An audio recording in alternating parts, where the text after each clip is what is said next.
Abnormal vaginal ഡിസ്ചാർജിൻ്റെ കാരണങ്ങൾ എന്തൊക്കെയാണെന്ന് നോക്കാം. ഈ ഡിസ്ചാർജ് യെല്ലോയിഷ് അല്ലെങ്കിൽ ഗ്രീനിഷ് നിറത്തിൽ വരികയാണെങ്കിൽ അവിടെ ഒരു ബാക്ടീരിയൽ ഇൻഫെക്ഷൻ കൊണ്ടായിരിക്കണം. അതുപോലെ ഒരു ചീസി കേർഡി കൺസിസ്റ്റൻസി ആണെങ്കിൽ അതൊരു ഈസ്റ്റ് അല്ലെങ്കിൽ ഫംഗൽ ഇൻഫെക്ഷൻ്റെ ഭാഗമായതുകൊണ്ടാണ്. മാത്രമല്ല STD സെക്ഷലി ട്രാൻസ്മിറ്റഡ് ഡിസീസസ് ഉള്ളവരിൽ, അതുപോലെ ഇൻട്രാ യൂട്രൈൻ ഡിവൈസസ് ഉപയോഗിക്കുന്നവർ, ഓറൽ കോൺട്രസെപ്റ്റീവ്സ് ഉപയോഗിക്കുന്നവരിൽ, അനീമിയ ഉള്ളവരിലൊക്കെ ഈ ബുദ്ധിമുട്ട് അമിതമായിട്ട് കണ്ടുവരുന്നുണ്ട്. ഈ ബുദ്ധിമുട്ട് ഫേസ് ചെയ്യുന്ന ആൾക്കാർ ശ്രദ്ധിക്കേണ്ട കുറച്ച് കാര്യങ്ങൾ എന്തൊക്കെയാണെന്ന് നോക്കാം.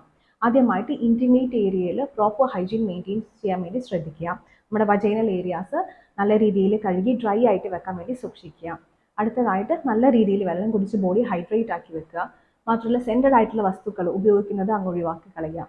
മാത്രമല്ല ഭക്ഷണത്തിൽ അമിതമായിട്ട് വൈറ്റമിൻ സി റിച്ച് ആയിട്ടുള്ള ഭക്ഷണങ്ങൾ ഉൾപ്പെടുത്തുക. അതുപോലെ ഫെനുഗ്രീക്ക്, ഉലുവ, കൊറിയാണ്ടർ സീഡ്സ്, അതുപോലെ മല്ലി, അതുപോലെ ലേഡീസ് ഫിംഗറൊക്കെ മാക്സിമം ഭക്ഷണത്തിൽ ഉൾപ്പെടുത്താൻ വേണ്ടി ശ്രദ്ധിക്കുക. മാത്രമല്ല അമിതമായിട്ട് ഈ ബുദ്ധിമുട്ടുകൾ അനുഭവിക്കുന്നവർ ഒരു പ്രോപ്പർ കൺസൾട്ടേഷൻ എടുത്ത് ട്രീറ്റ്മെൻറ്റ്സ് എടുക്കേണ്ടതാണ്.